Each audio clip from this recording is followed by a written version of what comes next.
We know that businesses and, quite frankly, Americans can deal with these kinds of flare-ups.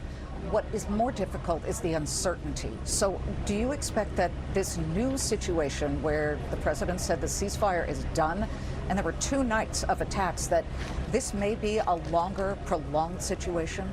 Well, the president knows how to play his hand better than anybody else in the world. He has 1.4 billion barrels of oil on the water, so he knows the price of oil is going to stay low. He knows it's going to stay low. So he has the ability to make the moves he wants to make. And we all know leaving national security in his hands is in the best hands. Mr. Secretary, yesterday he was venting his frustration as well when it came to some NATO members, specifically Spain. And he got so frustrated, he said, because he was unhappy with the amount of money they are spending on defense as a NATO member. He then said, cut off all trade with Spain. Considering that Spain is part of the European Union and those trade deals, as you know, are dealt with through the European Union bloc, how would that work? Can you individually target an entire country like Spain? Well, remember, Europe wants the 15% trade deal, right? They have a huge trade surplus with us, meaning they sell us $235 billion more than we sell them. And you think, why? Right? Their labor is just as expensive. Their regulations are just as bad. They are taking advantage of bad politicians over decades. And the president has fixed it. They've cut their tariffs to 0. So for the first time ever, Americans can sell to Europe without a tariff. And I think that's going to cut the deficit. And I think Europe is going to desperately to try to protect this deal because they've got to do business with the greatest economy in the world, with the greatest consumers in the world, you and me included. America is the consumer of the world, a $30 trillion economy. You can't be in this world and not do business with America.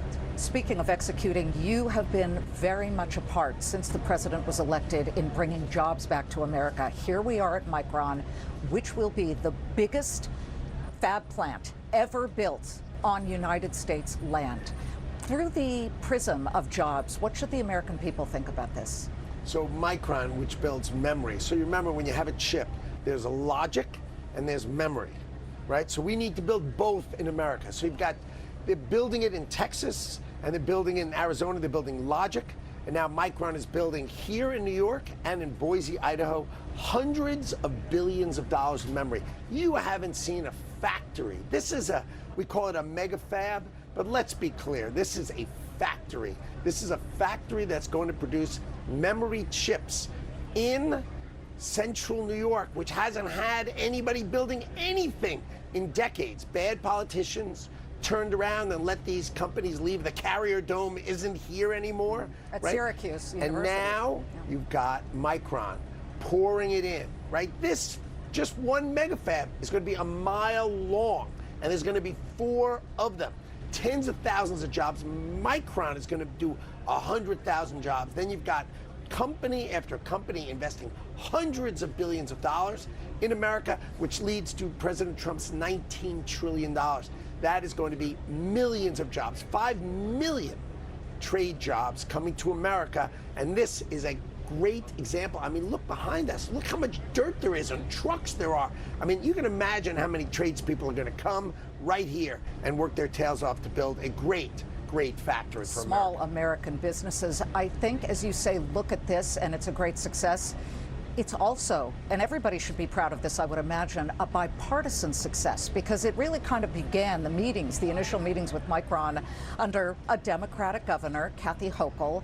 And then, of course, the president comes in as the next administrator, and he is dropping a lot of regulations, which made it even easier. It cleared the path through this. But you've stood with Governor Hochul and you've stood with Senator Schumer just in January when they broke ground.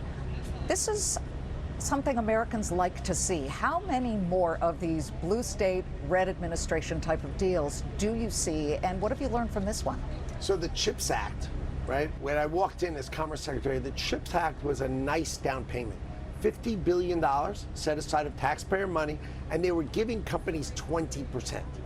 So Micron was getting $6 billion, right? Really to build, $40 billion worth stuff. They were giving 20% payouts. And the Trump administration and this Commerce Secretary does not go for 20%. So we redid them all down to 5% and 4%.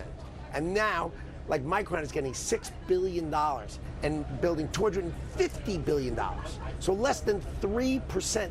That's the right kind of math to build in America. So Donald Trump, who's a businessman, understands it's got to be the right kind of math. So the CHIPS Act was a good down payment, but we fixed it. Instead of building, $100 billion worth of goods, now we're building $550 billion. So it's a much better deal.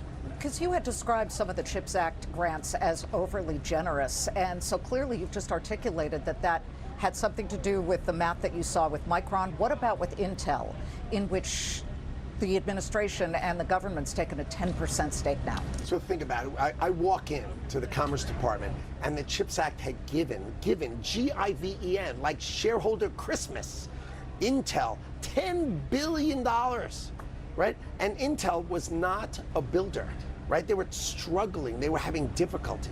So we said, look, I can't give you $10 billion. If you're not going to really build in America, give us the money back. And they said, we can't afford to give the money back. I said, well, then you're going to give America 10% of the company. And we negotiated, and they gave America 10% of the company. And what Intel needed is they needed engineering help. Like, they had a good foundation, but they didn't have the customers building. So I said, I'll try to get you one of three. Either NVIDIA, the greatest engineers, Apple, the greatest engineers, or Elon, who's one of the great engineers. We'll work on those three, and if we get you one of them, then the value of your company will double. Well, the Trump administration and I led, of course, making the deal with all three.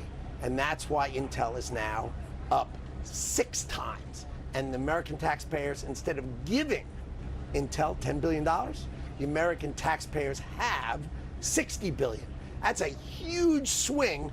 And I don't think there's ever been a Commerce Secretary who's made money for America. My predecessors gave it away, and I bring it in for American taxpayers. Mr. Secretary, thank you very much. And a big moment here for you, local politicians, and all the workers who will be employed. Thanks so much. It's great to be here in New York. Great to see you.